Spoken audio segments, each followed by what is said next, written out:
Seigneur nous bénisse. Nous allons prier le Seigneur.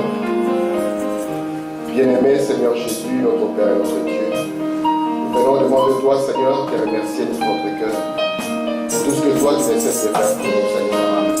Lorsque nous tenons ici avec la santé que tu nous as donnée, Père, nous sommes conscients, Seigneur, que c'est ta grâce que nous avons. Amen. Te remercions, Seigneur, parce que tu as soutenu le frère Armand, Père. Te remercions parce que tu as soutenu chacun de nous, Père. Et au-delà de ça, tu nous as accordé assez de foi, Père, pour venir dans ces lieux avec le désir de te rencontrer. Seigneur, nous n'avons pas besoin de rencontrer un homme, mais nous avons besoin de te rencontrer toi.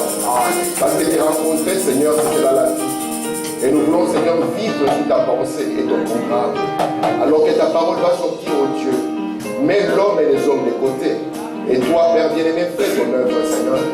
Laisse que ton intelligence descende dans notre cœur. Afin que nous puissions manifester la sagesse que les hommes ne connaissent pas. Éternel, ta parole, lorsqu'elle vient, elle apporte des bénédictions de rédemption. Que les malades soient guéris, Seigneur. Que ceux qui sont captifs soient délivrés, Père. Et que nos paroles, ô Seigneur, et nos pensées, Seigneur, soient l'expression de ton amour dans notre cœur. Bénédions nos âmes, Seigneur. Plante ici les semences du royaume de Dieu. Et qu'il y ait des fils et des filles de Dieu qui soient manifestés en ces lieux. Accorde le Père, je te prie. Au nom de Jésus-Christ. Amen.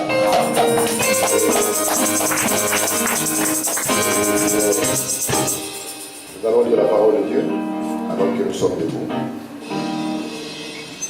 Nous allons lire à deux endroits aujourd'hui. Lisons dans Apocalypse chapitre 6. Apocalypse chapitre 6. Je commence au verset 12. Il est écrit ceci. Disons ensemble. Je regardais quand il ouvrit le sixième sceau. Il y eut un grand tremblement de terre. Le soleil devint noir comme un sac de crin. La lune entière devint comme du sang. Et les étoiles du ciel tombèrent sur la terre, comme lorsqu'un figuier secoué par un vent violent jette ses figues vertes. Le ciel se retira comme un livre qu'on roule, et toutes les montagnes et les îles furent remuées à leur place. Amen. Disons encore dans Matthieu 24.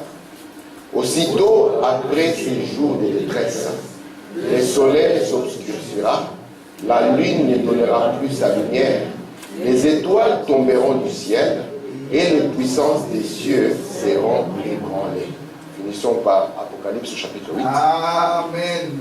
Verset 5. Et l'ange prit l'ascensoir, les remplit du feu de l'autel, et les jeta sur la terre. Il y eut des voix, des tonnerres et des éclairs, et un tremblement de terre. Et les 7 anges qui avaient les 7 trompettes se préparèrent à sonner. Amen. Et Dieu ajoute des bénédictions à la lecture de sa parole. Nous pouvons nous asseoir. Je vous salue tous au nom de Jésus-Christ. J'espère que tout le monde va bien. Nous remercions le Seigneur parce qu'il prend soin de nous. Lorsque frère Maman parlait, j'avais le cœur ému. Et j'ai compris que Dieu est avec nous. Amen. C'est pour cela que, vous savez, quand on est en Europe, on est confiant qu'il y a des médecins, qu'il y a des hôpitaux et tout ça. Madame dit, c'était l'attitude des Égyptiens. Ils avaient confiance dans leurs médecins. Mais Israël avait confiance dans Moïse. Parce que Moïse était le docteur que Dieu leur avait envoyé. Et nous savons que Moïse représentait le Seigneur Jésus. Et le Seigneur Jésus, c'est lui le grand médecin. Si nous sommes avec lui, peu importe ce qu'il y a, il est celui qui a dit, je suis l'Éternel, qui te guérit de toutes tes maladies. Amen.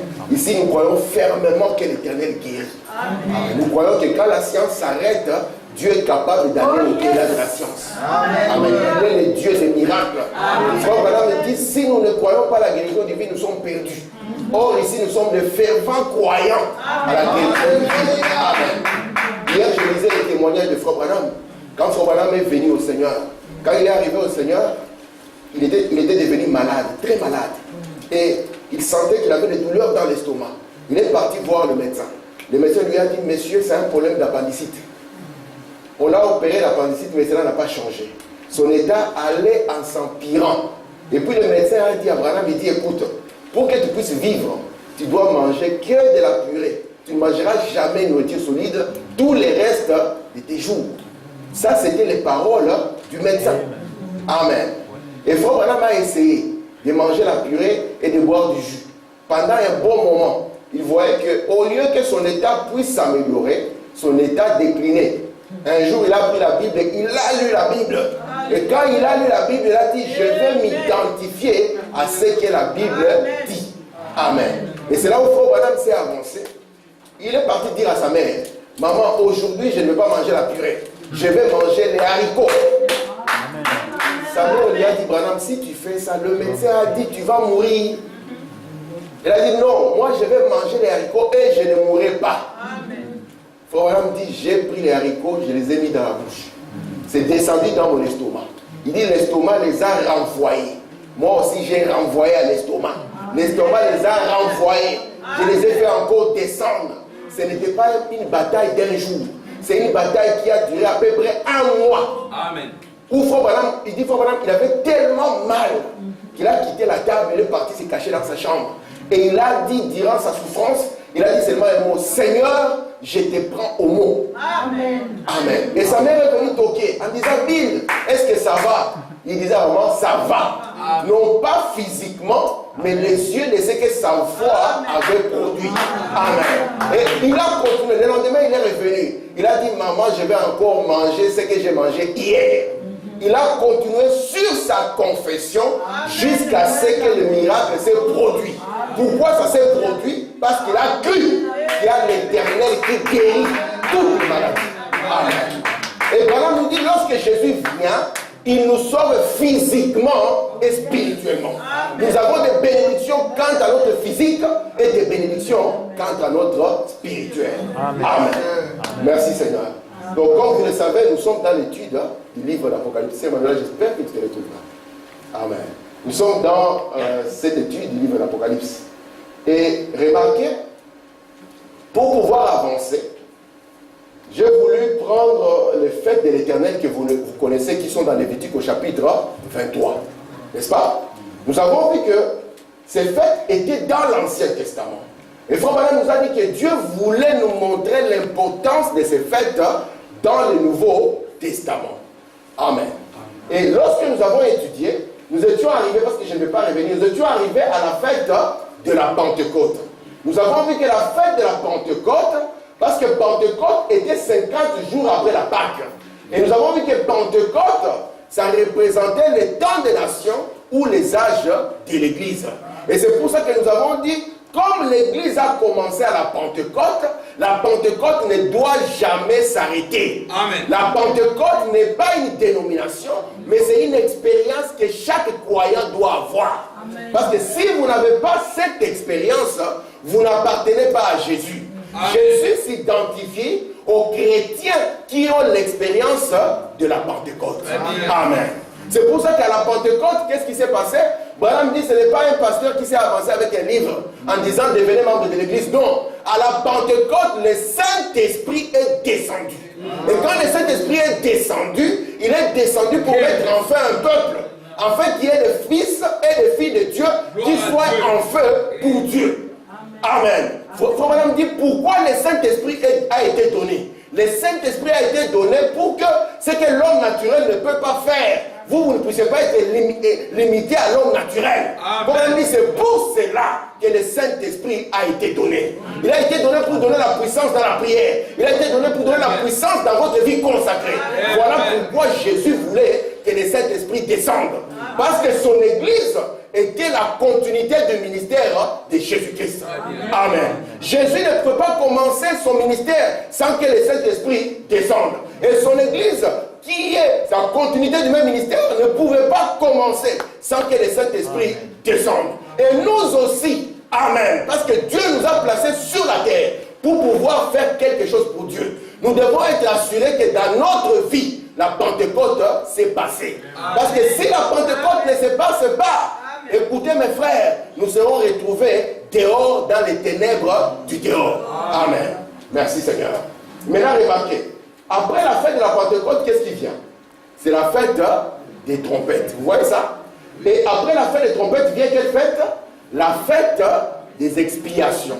Retenez bien cette succession parce qu'elle sera importante par rapport à ce que nous verrons. Vient d'abord la fête de la Pentecôte ou les âges de l'Église. Après les actes de l'église vient la fête des trompettes. Et la fête des trompettes, ça concerne Israël. Et après cela vient la fête des expiations. Est-ce que ça va jusque-là? Amen. Merci Seigneur. Commençons maintenant. Dans le message Job, serviteur de Dieu, au paragraphe 53, écoutez ce que Frère Branham nous dit. Au commencement, quand la Pentecôte est tombée, elle est tombée sur les Juifs. Est-ce que vous comprenez ça? L'église juive et l'église juive est morte. Donc quand la Pentecôte est descendue, elle est descendue sur les Juifs. Parce que Jésus n'avait pas d'autres disciples que les Juifs. Et remarquez, et l'église juive est morte. Et l'église des gentils a commencé. Vous voyez ça? On continue. Et puis tous les signes et les prodiges ont cessé. Maintenant, remarquez, c'était la pluie de la première saison. Ensuite, l'église juive retourne sous la pluie de l'arrière-saison. Quand le Saint-Esprit se déverse de nouveau, et les Juifs retournent maintenant par milliers en Palestine. Je saute, je viens ici. Remarquez, tout un sermon en soi sur le retour des Juifs maintenant, écoutez, ramenant avec eux les gentils. Souvenez-vous un peu de l'histoire de Naomi. Naomi était une juive.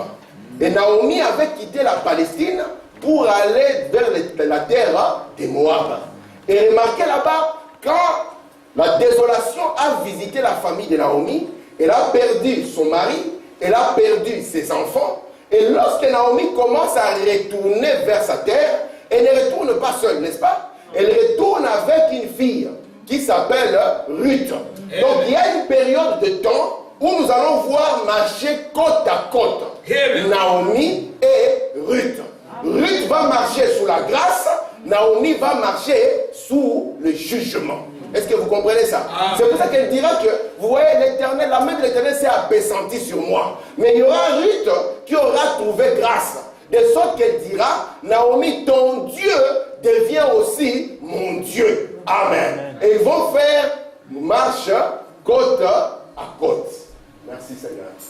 Regardez, ici nous avions la pluie de la première saison. Lorsque la Pentecôte est tombée. Et quand la Pentecôte est tombée, cela a jeté les rideaux sur l'église juive. De manière maintenant que quand nous allons avoir la pluie de l'arrière-saison, cela va jeter les rideaux sur l'église des nations et ouvrir l'opportunité sur l'église juive. Mais quand cela va commencer, souvenez-vous, nous allons voir Ruth et Naomi marchant côte à côte. Est-ce que ça va? Amen. Continuons ici. Parce que souvenez-vous, ici, je prends un peu ceci pour vous montrer. 1906.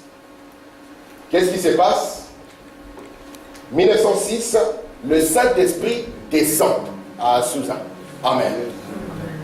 Ce que les gens entendaient dans la Bible, ils le voyaient de nouveau. Amen. La même année, je vous ai dit, Ella Branham devient la femme de Charles Branham. Parce que dans le plan de Dieu, il n'y a point de hasard. Ce n'est pas par hasard que Frère Branham est venu dans cette période. Ce n'est pas par hasard. Regardez, en 1909, lorsque ce réveil ici va s'arrêter, c'est en 1909 que Frère Branham va arriver sur la terre. Et quand Frère Branham arrive sur la terre, remarquez, la colonne de feu qu'on n'avait plus jamais vue retourne encore et vient protéger cet enfant. Amen. Cet enfant n'était pas religieux, mais cette colonne de feu était en train de le protéger parce qu'il y avait un travail qui devait être fait. Amen. Remarquez maintenant, nous arrivons en 1914. 1914, qu'est-ce qui se passe ici? C'est que la guerre commence. Nous avons vu cela en rapport avec la Bible, comment les vents ont été lâchés. Et la première guerre qui a touché le monde commence ici en 1914. Amen. Nous allons dire une citation de Frère Branham. Cette guerre en commençant devait être la guerre qui devait détruire la terre entière. Mais lorsque la guerre commence, Dieu regarde dans son plan. il se souvient qu'il y a un peuple qui doit être appelé. Et les gens qui doivent être appelés, ce sont les ouvriers de la 11e heure.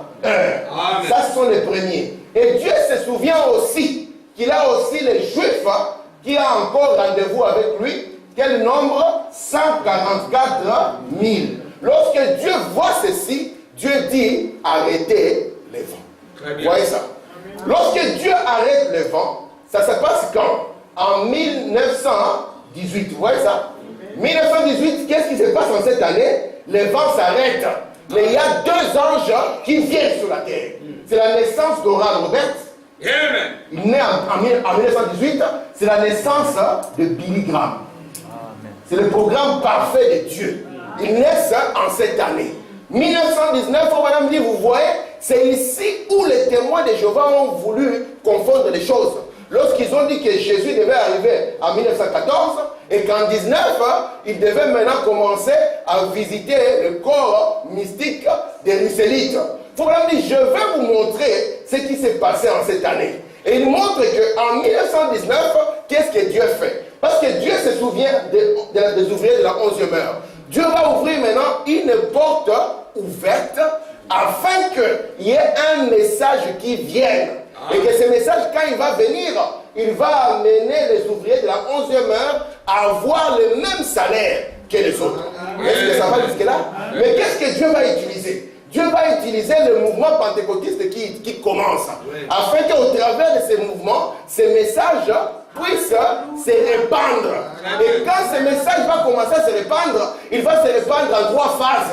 La première phase, ça sera quoi? La guérison divine. Et comme tout le monde aime la guérison divine, ça va les attirer. Amen. On aura le premier pull et le deuxième pull. Parce que souvenez-vous, lorsqu'on va arriver au 3e pull, il y aura séparation entre les pentecôtistes et ces mouvements qui commencent. Est-ce que vous voyez ça? Mais Dieu, entre-temps, il fait cela en vue de quoi? En vue des ouvriers de la 11e heure. Mais n'a pas oublié que les 144 000 ont le désir d'entrer aussi. Maintenant, disons ici, pour madame. Je suis dans reconnaître votre jour et son message. Paragraphe 38. Maintenant, le message du 7e ange, c'est de dévoiler le mystère des sceaux.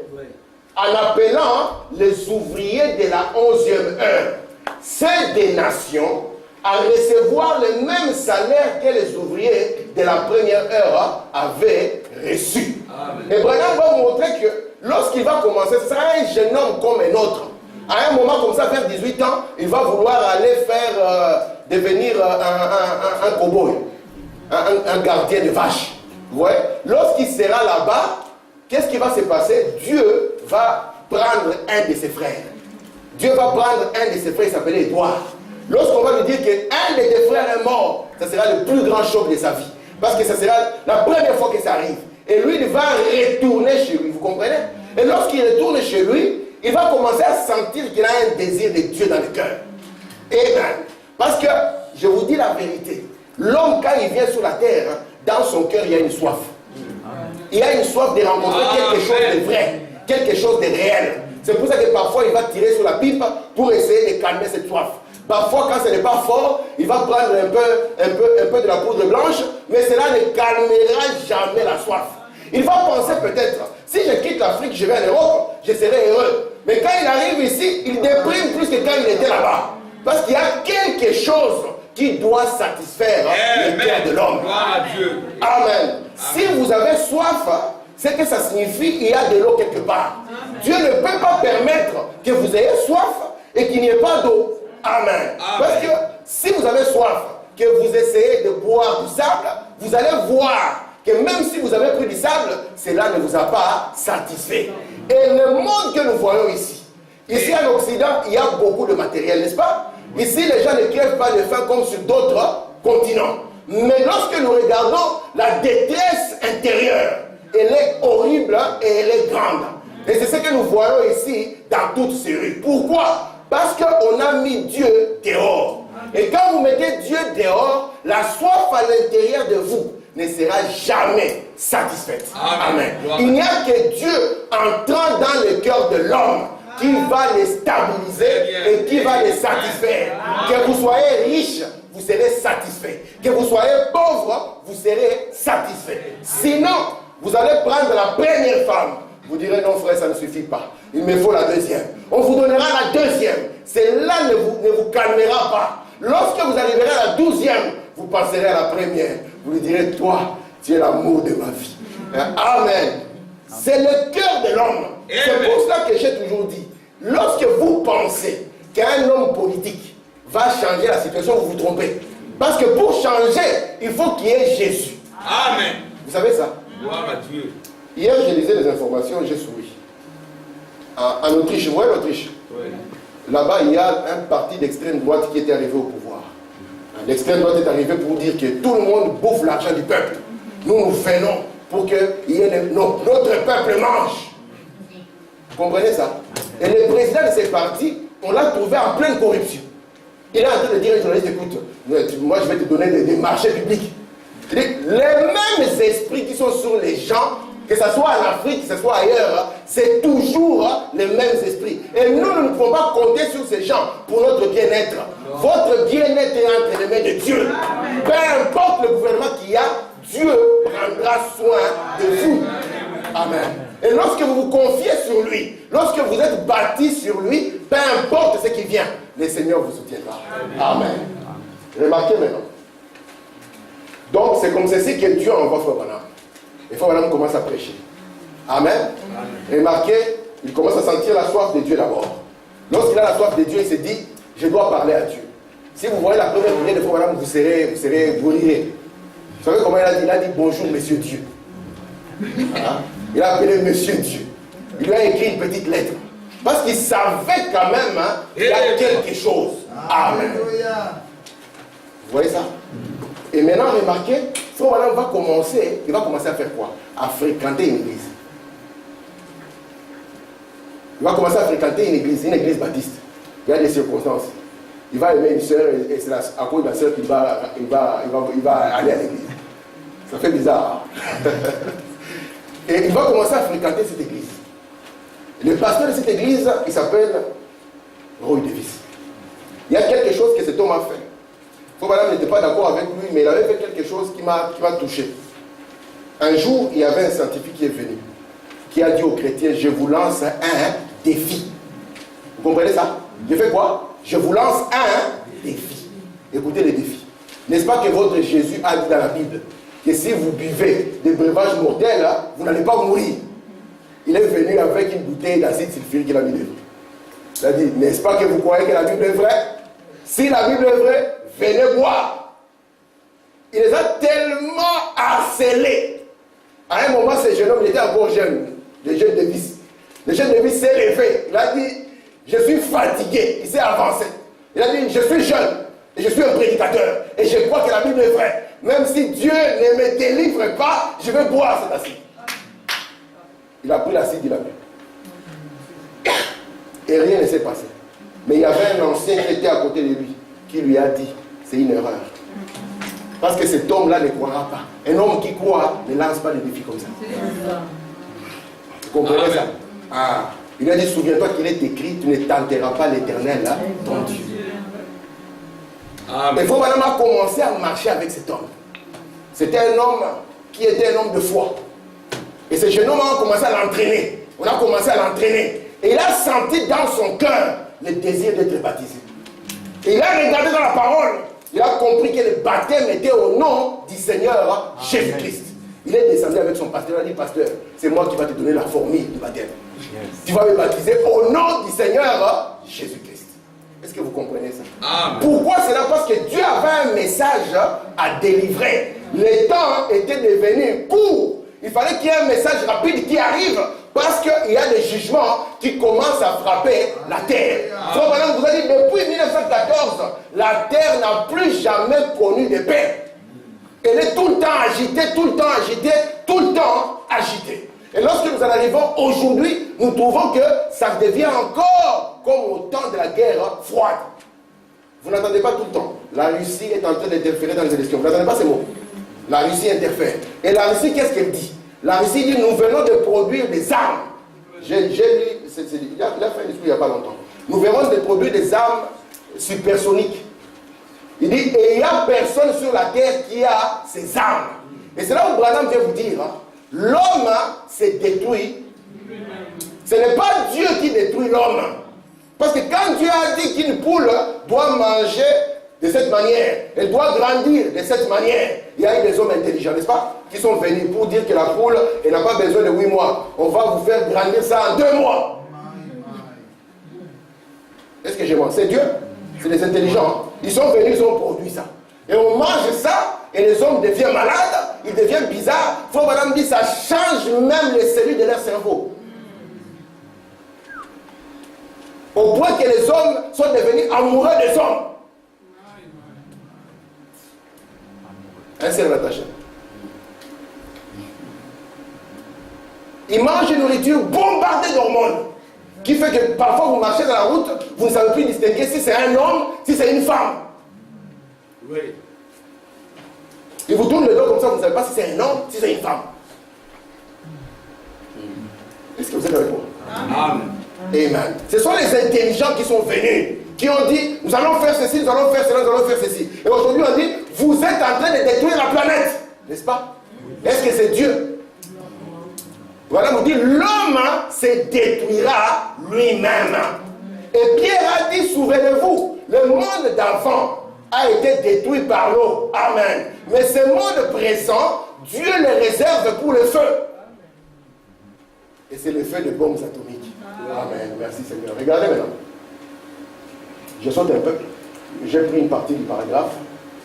Dans la marque de Christ, il faut maintenant prêcher le 12 mars 55. Il dit, et considérez ce qu'il a dit concernant la durée de cette guerre mondiale. Tous les anges se sont avancés. L'ange destructeur pour détruire le monde avec une guerre. Saisissez-vous, les anges de Dieu qui avaient des instruments de destruction, qui s'avançaient pour détruire le monde. Et qu'a dit le Saint-Esprit? Retenez les 4 vents, retenez la guerre mondiale, cette destruction mondiale, jusqu'à ce que, retenez cela jusqu'à ce que nous ayons marqué du sceau le front des serviteurs de notre Dieu. Les gentils n'ont jamais été serviteurs de Dieu. Ce sont les juifs qui sont des serviteurs. Jean les a tous reconnus, 144 000. Est-ce que ça va? Et nous voyons que là, Dieu va arrêter la guerre. Pour qu'il y ait les ouvriers de la 11e qui soient appelés, et les 144 000 qu'ils puissent aussi entrer.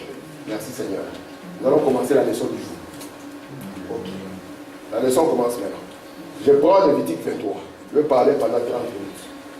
Paragraphe 24. Lévitique 23, paragraphe au verset 24, parle aux enfants d'Israël et dit, le 7e mois, les premiers jours du mois, vous aurez un jour de repos. Publié comment? Au son des trompettes et une sainte convocation. Vous ne ferez aucune œuvre servile et vous offrirez à l'Éternel des sacrifices consumés par le feu. C'est pour ça que nous avons appelé cette fête la fête des trompettes. Est-ce que ça va là? On a appelé cette fête la fête des trompettes parce que c'est au son de la trompette que cette fête était introduite. Est-ce que ça va? Maintenant regardez. Vous savez que tout ce que Jean a vu dans le livre d'Apocalypse avait déjà comme modèle l'Ancien Testament. Il n'a pas amené quelque chose de nouveau. C'est pour ça que la révélation que nous avons, si Dieu vous révèle quelque chose, cette révélation doit traverser la Bible de Genèse jusqu'à Apocalypse. Regardez maintenant ici. Prenons Exode chapitre 19. Le 3e jour au matin, il y a quoi? Des tonnerres. Il y a quoi encore? Des éclairs. Vous vous souvenez, quand le 6e jour a été ouvert, il y avait des tonnerres et des éclairs, n'est-ce pas? Écoutez, il y a des tonnerres et des éclairs, et une épaisse nuée sur la montagne. Le son de la trompette retentit fortement. Et tout le peuple qui était dans les camps fut saisi d'épouvante. Regardez ici. Moïse fit sortir, donc au son de la trompette, Moïse prend le peuple, l'amène à un lieu de rassemblement. Vous comprenez ça? Il dit, Moïse fit sortir le peuple à la rencontre de Dieu. ils se placèrent au bas de la montagne. Dans Exode 19, lorsque le son de la trompette retentit, qu'est-ce que Moïse fait? Il prend Israël et amène Israël au bas de la montagne. Est-ce que ça va jusque-là? Amen. Soyez avec moi. Regardez, je continue le verset 18. La montagne de Sinaï était toute enfumée, parce que l'Éternel y était descendu au milieu du feu. Cette fumée s'élevait, la fumée d'une fournaise, et toute la montagne tremblait avec violence. Le son de la trompette retentissait de plus en plus fortement. Moïse parlait et Dieu lui répondait à haute voix. Amen. Lorsque cela est arrivé, Israël a senti comme s'ils vont mourir. Parce qu'ils savaient que c'était le jugement de Dieu qui était arrivé sur cette montagne. Et on avait dit que personne ne touche la montagne. C'est lui qui touchait la montagne, sa vie était terminée. Et remarquez, c'était comme cela que Moïse a amené au son de la trompette Israël autour de la montagne. Ça va? Amen. Merci Seigneur. Nous en faut maintenant. Dans la fin de trompette, paragraphe 103. Les trompettes dont nous parlons, c'est un appel au rassemblement, comme nous venons de voir dans Exode 19. Alors, rassemblement pourquoi? Soit pour une fête, soit pour une guerre, soit pour une personne, soit pour un jour sacré, ou quelque chose du genre. Donc, lorsque les trompettes sonnent, cela prend Israël et amène Israël au rassemblement. Et ces rassemblements peuvent être à cause d'une fête, à cause d'une guerre, à cause d'une personne ou d'un jour sacré. Maintenant, regardez.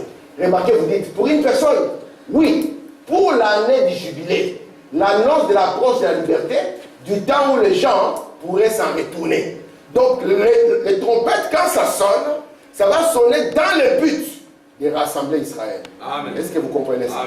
Souvenez-vous que quand le baptême du Saint-Esprit est venu à l'église et que l'église juive est morte, cela avait eu pour conséquence que le peuple d'Israël a été dispersé dans le monde entier. Vous vous souvenez de ça? Amen. Amen. Maintenant ici, les trompettes ont un seul but, c'est de prendre ces peuples et de les rassembler de nouveau. Ok, continuons. La trompette sonnait et la trompette annonçait soit une guerre, soit un jour de fête. Ce que cela signifie, c'est un rassemblement des gens, une trompette. Paul a dit, quand la trompette rend un son confus, qui pourra se préparer pour la guerre ou pour la paix, ou pour quoi que ce soit d'autre? Qui saura? Vous devez reconnaître le son de la trompette. Par conséquent, quand la trompette sonne, nous voyons qu'il y a quelque chose sur terre aujourd'hui. Il y a des sérieux problèmes quelque part. Amen. Donc ces rassemblements-là, pour que ça puisse avoir lieu, il faut que sur la terre, il puisse y avoir des sérieux problèmes. C'est pour ça que lorsque vous voyez, quand le son de la trompette sonnait dans Exode 19, sur la terre, il y avait du feu, il y avait des tremblements de terre, des éclairs et des tonnerres. Vous voyez ça? Et ici, Paul nous dit que c'est là, il doit produire sur la terre quelque chose, il doit avoir des problèmes quelque part. Regardez maintenant. 131. Une trompette indique toujours une guerre ou des troubles politiques. Amen. C'est ce que la trompette fait. Elle indique des troubles politiques qui entraînent la guerre. Est-ce que vous comprenez ça? Amen. Donc quand une trompette va sonner, il y aura des troubles politiques. Ça va commencer par des troubles politiques et les troubles politiques vont finir par une guerre. Regardez. Quand vous vous souvenez, donc ça c'est quand on nous parle de ne pas entrer dans la politique. Merci Seigneur. Voilà. Je continue ici. Or, la raison pour laquelle cette trompette ne s'applique ni à cette église ni à cette ici, c'est parce que c'est uniquement pour Israël. C'est l'appel, c'est le rassemblement des gens. Nous avons eu la fête de la Pentecôte, n'est-ce pas? Après la fête de la Pentecôte, venez quelle fête? La fête des trompettes, n'est-ce pas? Il faut maintenant nous montrer que la fête de la Pentecôte, c'était les 7 âges. Je vais faire une petite distinction pour vous. Ici, nous avons 7 trompettes. Et ici, nous avons quoi? 7 âges de l'Église, avec 7 messagers. Remarquez ici, les trompettes dont il est question ici n'ont rien à voir avec l'Église ou l'épouse. Ces trompettes ici ont pour but de rassembler Israël qui avait été dispersé. Parce que Jésus avait dit que Jérusalem sera foulée aux pieds jusqu'à ce que le temps des nations soit terminé. Amen. Et remarquez maintenant, au cours de cet âge, chaque messager qui est venu a sonné une trompette. Mais cette trompette n'a rien à voir avec ça. Les messagers ici, ils ont tourné les trompettes de l'évangile. Amen. Pour qu'il y ait simplement un réveil dans le peuple, afin que le peuple puisse comprendre ce que Dieu est en train de faire dans les âges. Mais les trompettes ici, ils sonnent en vue de pouvoir ramener cet Israël qui était dispersé dans le monde entier. Et pour pouvoir les ramener, cela va produire sur la terre des troubles politiques. Est-ce que ça va jusque-là? C'est clair, hein? Amen. Okay. Regardez maintenant. Apocalypse 8, verset 6 et 7. Et les 7 anges qui avaient les 7 trompettes se préparèrent à en sonner. Le premier sonna quoi? De la trompette. Il dit quoi? Il dit de la grêle, du feu mêlé de sang, qui furent jetés sur la terre. Et les tiers de la terre furent brûlés. Et les tiers des arbres furent brûlés. Et toute herbe furent brûlées. Le but des trompettes est d'amener Israël à se rassembler. Et la dernière fois, je vous ai posé la question. Dieu avait dit à Israël, alors que vous êtes dispersés, je vous rassemblerai et je vous donnerai quelle terre? C'est là où j'ai posé la question. Je vous donnerai la terre d'Ouganda.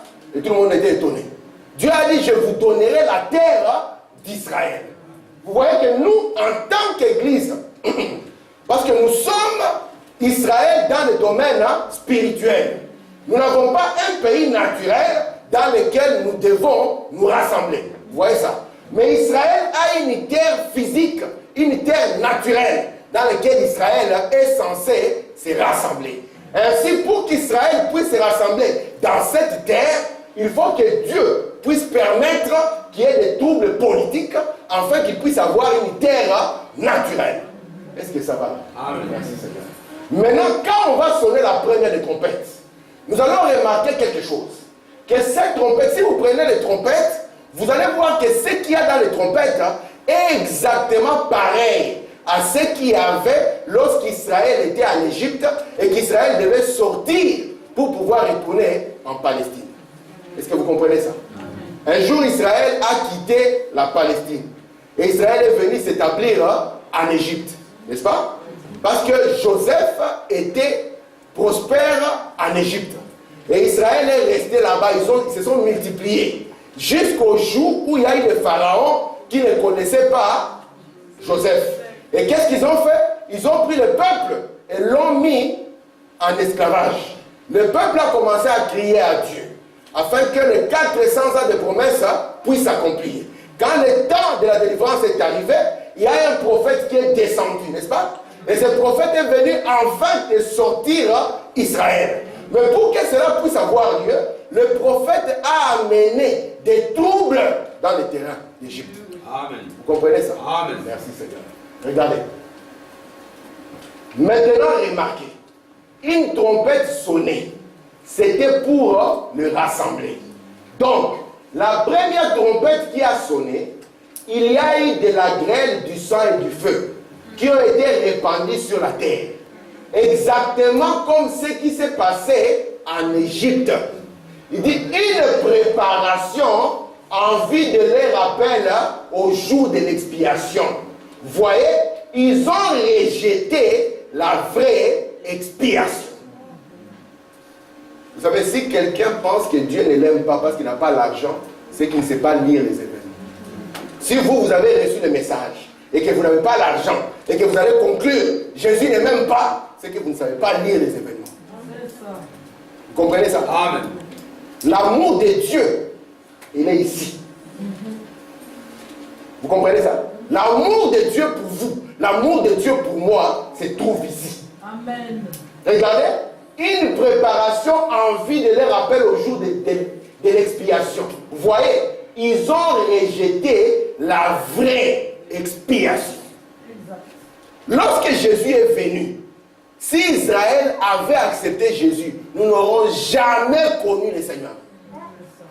Amen. Mais qu'est-ce que Dieu a fait dans son amour? Alléluia. Dans son amour, il a aveuglé son propre peuple, ses propres enfants. Lui-même, il dit, je ne peux pas oublier Israël. Amen. Mais il les a aveuglés. Il faut vraiment dire que c'est comme un père qui chasse ses propres enfants de la table, afin d'aller prendre les estropiés pour qu'ils mangent à sa table. C'est l'expression de l'amour de Dieu. Et remarquez, quand ils ont rejeté Jésus, ils ne l'ont pas fait sciemment. Ils l'ont fait parce qu'ils étaient aveuglés. Et ils ont payé un prix très lourd. Parce que Dieu vous a aimé, vous, qui n'avez pas de valeur. Quand on vous néglige pour la couleur de votre peau, Dieu vous a aimé. Et son amour était dans le fait qu'il a aveuglé son propre peuple pour que vous, qui avez les os dans les nez, qui adorez les idoles, vous puissiez avoir droit aux véritables expiations à l'agneau du 14e jour. Alléluia. Amen. Est-ce que vous comprenez ça? Amen. C'est pour ça que ceci dépasse l'argent. Très bien. Gloire à Dieu. Un milliardaire, quand il arrive devant cette porte qu'on appelle la mort, il ne sait pas quoi faire. Il demande, Seigneur, je te donne combien? Dieu lui dit, tu penses que moi j'ai besoin d'argent? Amen. Mais ça vous prendra de ce monde ici dans les réalités éternelles. Amen. Amen. Un jour, il y avait la tante de Frère Branham qui était en train de partir. Elle était couchée sur son lit. Frère Branham est venu pour la voir. Alors, vous savez, j'aime beaucoup ces témoignages. Frère Branham a dit, ah, ma tante, tu veux que je rapproche la photo du Seigneur afin que tu puisses garder les yeux sur elle? La tante lui a dit, non, il est déjà là. Je le vois. Amen. Il n'y a rien sur la terre qui puisse satisfaire votre être. Posez-vous la question, comment un homme peut avoir du succès dans le monde entier et finir drogué? Tous ils passent dans des cures de désintoxication. Est-ce que j'ai bon? Comment est-ce qu'il peut être milliardaire et finir drogué?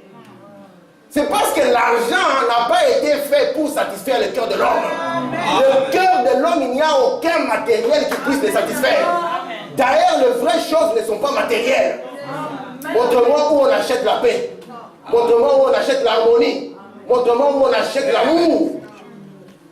Très bien. Amen. Je dis toujours à frère Armand, les jours où nous serons millionnaires et milliardaires. Milliardaire frère Armand, milliardaire frère Tim. On manquera des places ici. Amen. Je ne vous mens pas, il nous faut un stade. Parce que quand quelqu'un viendra, il dira, le frère milliardaire va me donner un travail. Le frère milliardaire, je serai l'ami d'eux. Vous savez, d'ailleurs, quand vous commencez à avoir l'argent, vous avez difficile à avoir des amis. Parce que tout ce qu'il y a autour de vous est faux. Mais là, madame me dit, quand l'argent va partir, et les amis aussi vont faire quoi? Ils vont partir. Mais il y a un vrai ami qui ne partira jamais. C'est le Seigneur Jésus. Que vous soyez pauvre, que vous soyez comment, il demeurera avec vous. C'est lui l'ami fidèle. Et c'est vers lui que je vais vous pointer. Et lui, il n'est pas une imagination. Il est la parole.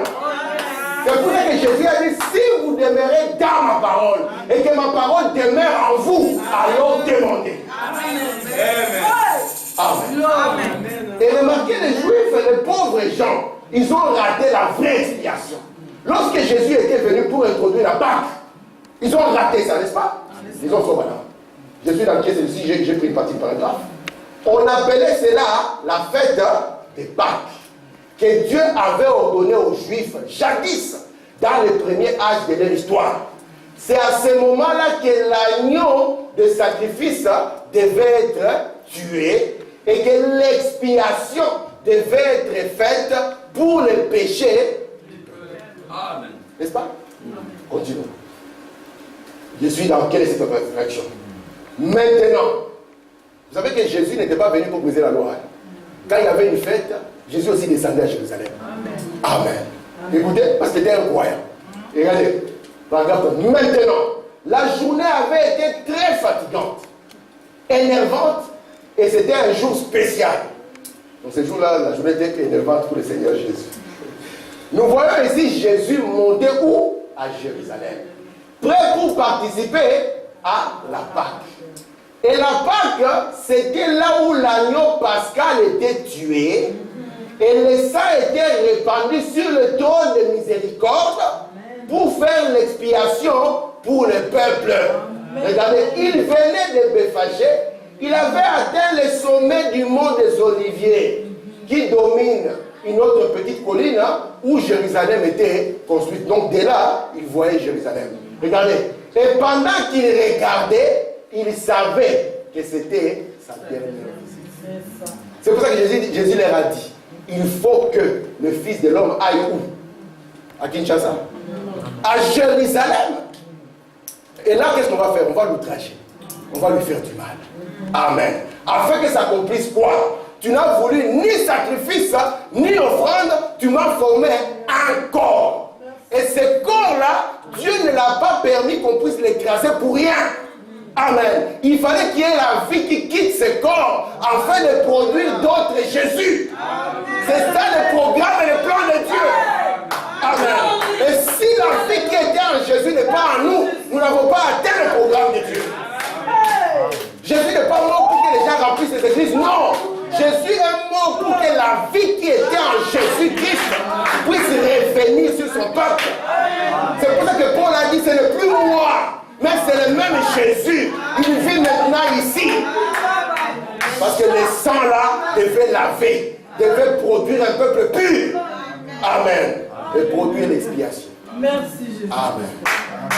Merci Seigneur. Sans effusion de sang, point de pardon. Alors Dieu a pris la décision. Non pas les sangs de papa. Papa est pécheur pour commencer. C'est pour ça, peu importe le bon conseil de papa. Amen. Après un moment, les bons conseils ne tiendront pas. Tu auras la cigarette en main en te souvenant que ton père avait dit c'est faux. Amen. Et tu vas tirer dessus, malgré que papa avait dit que c'est faux.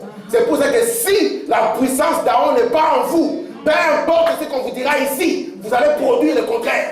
C'est pour ça que le but dans votre vie doit être, Seigneur, que la puissance qui était en haut puisse être en moi. Amen. Afin que je ne produise pas autre chose. Merci Père. Amen. Amen. Regardez maintenant. Voyez-vous l'expiation. L'expiation venait après le son de la trompette.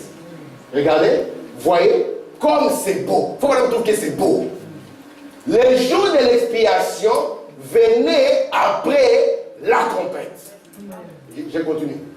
À présent, les trompettes doivent les appeler à revenir à cette expiation. L'expiation qu'ils avaient rejetée. Ils ont rejeté pour que nos yeux puissent être ouverts. Et Branham dit, souvenez-vous, quand Dieu vous a sauvé, combien d'autres personnes ont été laissées de côté?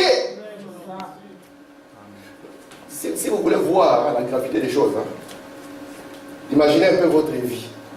Vous n'êtes pas croyant du message. Imaginez un peu votre vie. Qu'est-ce qui va vous arrêter? Qu'est-ce qui va vous limiter? Quoi? Tous les coups sont perdus. C'est pour ça que Branham dit, lorsque vous voyez un pécheur tirer sous sa pipe, ayez pitié de lui. Parce que c'est tout ce qu'ils connaissent. Mais si toi aussi, au lieu de lui montrer quelque chose de meilleur, toi tu l'accompagnes dans cette pipe, il y a quelque chose qui ne va pas. Vous comprenez ça? Vous devez montrer qu'il y a quelque chose de plus grand. Il y avait un frère, c'était un homme qui était marié à une sœur. Lui n'était pas croyant, il venait à l'église et tout ça. Un jour comme ça, il est venu voir le pasteur. Il faut même qu'il raconte ça. Il va voir le pasteur, il dit, pasteur, aujourd'hui je dois donner ma vie à Christ. Il dit, ah, quel est le serment? Parce que nous aimons la gloire. Quand tu tiens ici, tu attends les fleurs. Quand il n'y a pas les fleurs, tu sors la chicotte. Et le pasteur est tout fier. Il commence d'abord, quel est le chant qu'on a chanté qui t'a touché? Le frère dit non. Malgré que vous chantez des bons chants. Mais ce n'est pas question de chant. Alors le prédicateur dit, oh, quelle est la prédication que j'ai prêchée? Il dit, ce n'est pas une prédication. Il dit, au travail, j'ai quelqu'un. Il a une vie. Et cette vie-là m'a tellement marqué. Je veux être comme lui. Et si nous sommes comme Jésus, Jésus il est l'amour. Et le monde partout il voit l'amour, voudra de l'amour. Amen. Si vous êtes comme Jésus, le monde voudra. Il dira non. Il y a des gens qui prient. Il y a des églises. Mais cette personne-là, c'est autre chose. C'est une autre dimension. C'était ça au début de ce message. Mais où est-ce que cela est parti? Parce qu'on a ôté les yeux sur les choses importantes. Le message n'est pas venu pour que nous ayons des milliers de membres. Ce n'est pas ça le but. Le message n'est pas venu pour que nos noms soient connus. Ce n'est pas ça le but. Le message est venu pour produire des fils et des filles. Pour produire Jésus dans la forme multiple. C'est ça le but du message. Amen. Que nous ayons une personne, que nous ayons deux personnes. Si nous parvenons à produire Jésus dans sa forme multiple, alors nous dirons merci Seigneur, parce que le travail a été fait. Nous ne devons pas passer des années sur les bancs du message, alors qu'il n'y a rien qui se passe. Nous sommes toujours les mêmes personnes que nous étions hier. Après, nous devons nous arrêter et dire Seigneur, qu'en est-il de moi? Tu n'as pas sacrifié Israël pour rien, pour que je produise ça. Lorsque Frère Branham était dans la vision et qu'il a vu la voix première de l'épouse, amen, l'épouse marchait, puis est venue cette vulgaire femme, amen, habillée en ce qu'on appelle aujourd'hui quoi, les strings. Les habits que Frère Branham avait vus venant de l'enfer. Et quand Frère Branham a vu ça, il a pleuré. Il a dit Seigneur, c'est tout ce que nous avons pu produire. Il n'a pas dit, Seigneur, je suis connu. Non, Seigneur, c'est tout ce que nous avons produit. Et Dieu l'a consolé. Il lui a montré que l'épouse de la femme doit revenir dans l'épouse Omega. Et encore il a dit Amen. C'est pour ça que Branham dit, même quand je serai parti, cette voix ne s'éteindra pas. Amen. Amen. Il doit garder l'épouse en ligne. En disant, ne quittons pas les vrais objectifs.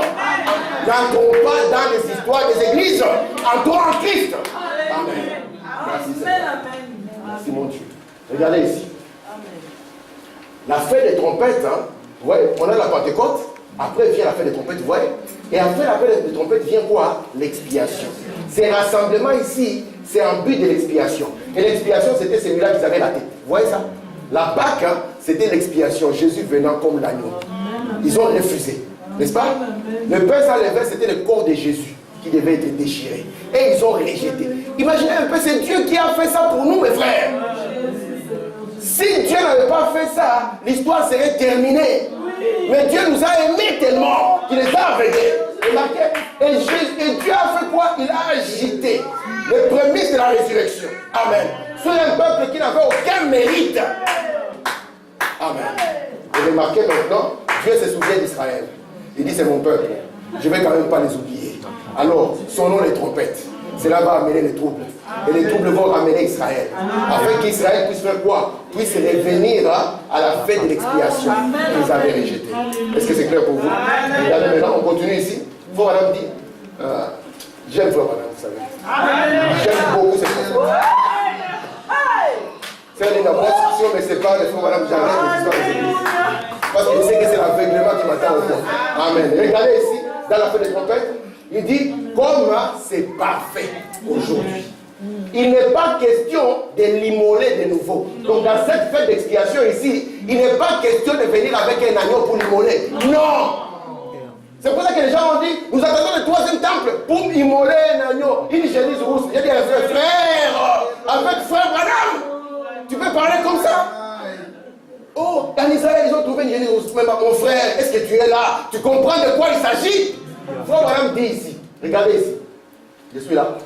C'est comme c'est parfait aujourd'hui. Il n'est pas question de l'immoler de nouveau. Non. C'est que Moïse a d'ailleurs montré en ce mot lorsqu'il a frappé le rocher 2 fois.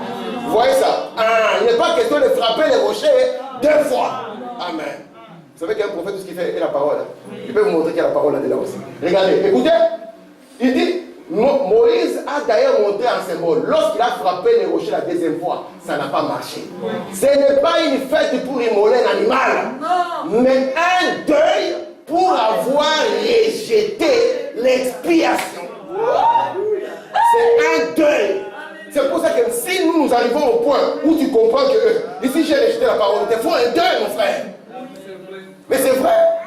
Tu as rejeté la parole ici, tu as négligé ici, tu as négligé là-bas. Il te faut un deuil. Seigneur, ce n'est pas normal. Seigneur, ce n'est pas possible. Comment est-ce que je peux te trahir, toi qui es la parole? Alléluia. Regardez ici, dans le collège de l'autre jour, Frère Branham dit, je vais dire juste la partie là-bas pour gagner le temps. Parce qu'il dit, je prêche pendant 30 minutes. Et les 7 trompettes, c'était pour publier un jour de deuil. Revenir au sacrifice ou à l'expiation. Nous voyons donc qu'Israël, les 7 trompettes, c'était uniquement pour Israël. Nous n'avons pas rejeté l'expiation. Amen. Nous avons reçu l'expiation. Et maintenant, une fois que nous avons reçu les bénéfices de l'expiation, c'est le temps pour Israël de pouvoir aussi revenir pour un jour de deuil. Amen. Regardez la parole. Zacharie chapitre combien?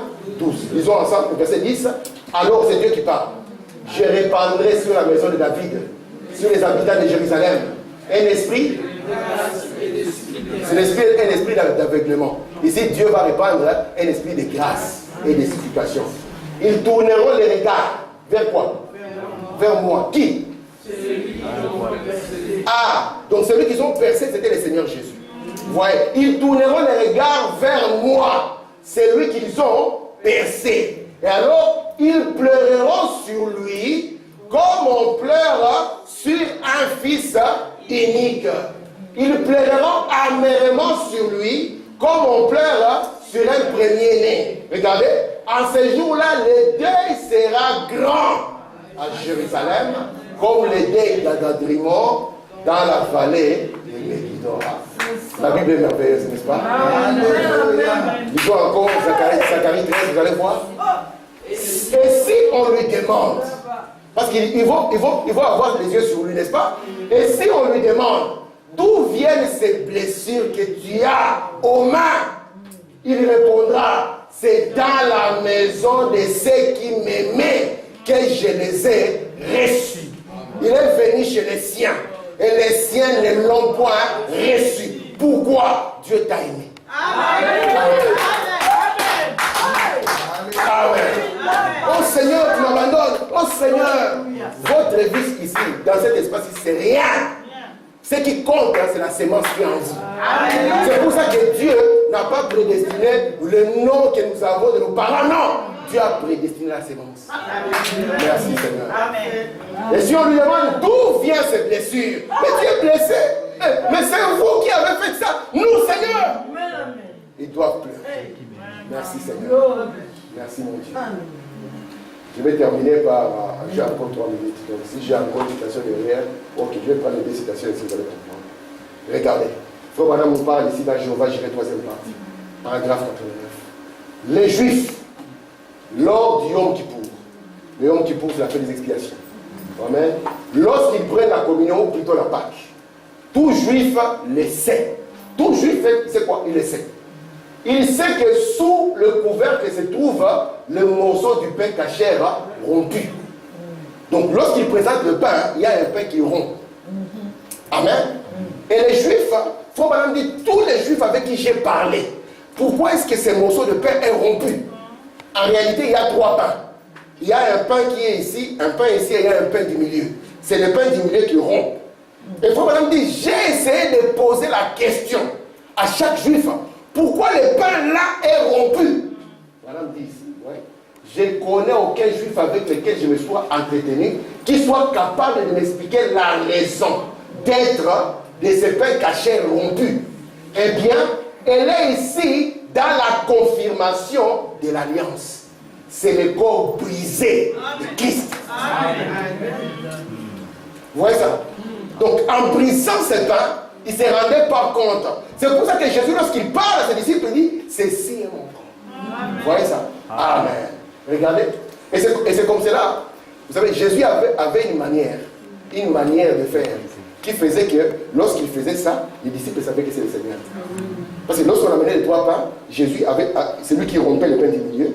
Et puis qu'est-ce qu'il faisait? Il prenait le pain du milieu et l'élevait. C'est le seul pain qui était élevé au fait. Amen. Et quand il faisait ces gestes-là, tout le monde savait que c'est le Seigneur. Oh, yes. Lorsque les disciples ont marché avec Jésus sur les chemins de Maüs, la Bible nous dit qu'ils ne savaient pas que c'était lui. Mais quand est-ce qu'ils ont su que c'était lui? Quand l'heure de rompre le pain est arrivée, il a fait exactement ce qu'il faisait et tout le monde a dit c'est le Seigneur. Amen. Eh bien les Juifs, ok, ici, je vais prendre seulement ici là où je... Sur ces 3 morceaux de pain, ce c'est le morceau du milieu qui était rompu.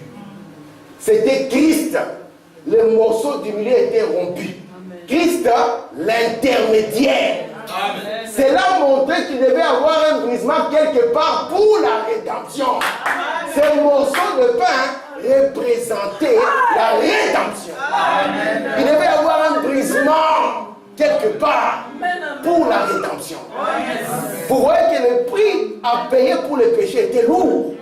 Et l'amour de Dieu était encore plus grand. Amen.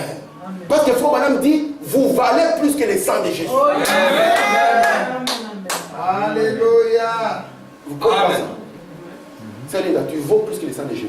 Amen. Comment ça se fait? Je vais vous expliquer ça simplement. C'est un attachant.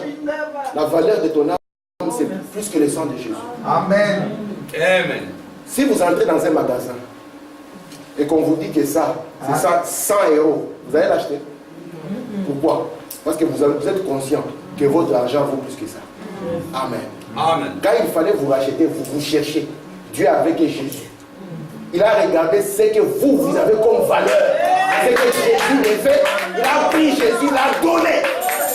Pour pouvoir vous avoir. Et ce message doit produire des fils et des filles de Dieu. Parce que Jésus n'est pas mort pour rien. Amen. Ces sacrifices n'étaient pas pour rien. Les Juifs n'ont pas été massacrés pour rien, c'est Linda.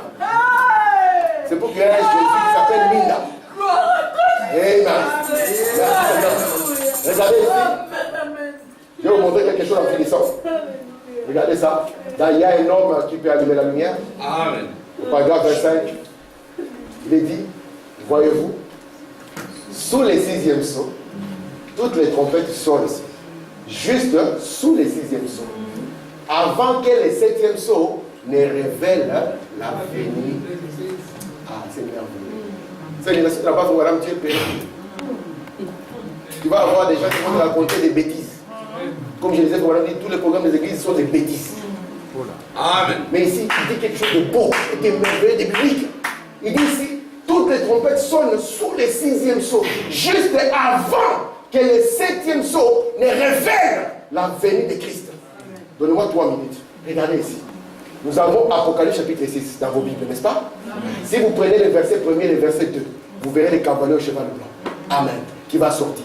Nous avons vu comment il a fait 3 siècles, n'est-ce pas? Amen. Nous avons vu ici le 2e sceau. Une fois que l'église et l'État sont mariés, il est obligé maintenant de contraindre les gens. Frère Madame dit, l'âge de Pergame était la porte ouverte pour la fausse église. Parce que le mariage de l'église à l'État a permis au catholicisme de se répandre sur la terre. Amen. Une fois qu'il a la force de l'État, il se met maintenant à tuer les gens, n'est-ce pas? C'était le 2e sceau. Après, nous avons le 3e sceau. Le 3e sceau, il y a Martin Luther qui dit non, même si tu portes une triple couronne, mon ami, tu n'as pas le droit au ciel. Amen. Le juste vivra par la foi. Merci Seigneur. Et puis vient le frère Wesley qui dit au peuple, vous ne pouvez pas aimer Dieu et vivre dans le monde. Non. Si vous aimez le monde, c'est que l'amour de Dieu ne point en vous. Il dit soyez saints comme votre Père est saint. C'est pour ça qu'ici nous croyons à la sainteté, nous croyons à la pureté. Amen. Merci Seigneur. Et puis vient le 4e sceau, le cavalier sur le cheval de paille.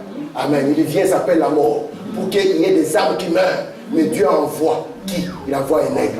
Et un aigle qui vient, c'est le vol du 3e ange. Amen. Elle est tombée. Sortez du milieu d'elle. Remarquez maintenant, le 5e sceau s'ouvre. Qu'est-ce que nous constatons? Dieu est juste. Ils savaient qu'Israël était avec Dieu, n'est-ce pas? Quand ils ont rejeté Jésus, Dieu a ouvert le 5e sceau. Il a dit, comme vous avez rejeté et que vous n'avez pas fait volontairement, je vais vous placer là-bas comme des âmes. Et il faut madame dire, Dieu a été aussi bon et miséricordieux envers eux. Il leur a donné à chacun une robe blanche, malgré qu'il ne la méritait pas. Amen. Mais souvenez-vous, malgré ça, Israël n'est pas appelé l'épouse, mais c'est vous. Amen. Amen. Après ici, nous arrivons au 6e sceau. Quand le 6e sceau s'ouvre, il y a un tremblement de terre. Les ténèbres sont sur la terre, n'est-ce pas? Amen. Et quand les ténèbres commencent sur la terre, c'est le jugement. Amen. Maintenant, si nous avions notre logique théologique, dans le chapitre 7, devait venir le 7e sceau. Amen. Mais avant que le 7e sceau arrive, nous voyons là-bas la voix qui dit arrêtez les vents. Amen. Pourquoi? Afin que les 144 000 puissent être rappelés. C'est pour ça que Branham vous dit remarquez, les trompettes vont sonner ici. Parce qu'ici, il y aura déjà la venue du Seigneur. Ils vont sonner ici pour rassembler Israël dans le chapitre 7. J'ai fini par des citations. Des citations, j'ai fini. Maintenant, voyez-vous, si vous remarquez, ou plutôt, entre les chapitres 6, ou le 6e fléau, 6e sceau, excusez-moi, entre le 6e sceau et le 7e sceau, le chapitre 7 d'Apocalypse, mathématiquement, est bien placé. Vous voyez ça? Donc, le 6 est ici, le 7e sceau est là, parce qu'Apocalypse 8, verset 1er, c'est le 7e sceau. Vous pouvez vérifier dans votre Bible. Paul me dit que ce chapitre ici est mathématiquement bien placé. Regardez maintenant. Ah, il faut madame, merveilleux prophète. Regardez le 7e sceau. Il dit maintenant, nous remarquons cet intervalle. C'est un intervalle ici, n'est-ce pas? C'est un intervalle, vous voyez, qui se trouve entre le 6e sceau et le 7e sceau. Il y a un intervalle. Regardez, nous remarquons cet intervalle-là entre les chapitres 6 et 7. Bon, le chapitre 7 d'Apocalypse ici révèle un événement. S'il est là, ce n'est pas pour rien. Il n'a pas été placé là entre les deux pour rien. Donc il n'est pas ici pour rien entre les deux. Non. Regardez, voyez, il est là dans un but. C'est une révélation qui dévoile. Alléluia. Remarquez comme il s'agite bien dans l'écriture, mystérieusement et mathématiquement. Vous voyez exactement. Amen. Merci.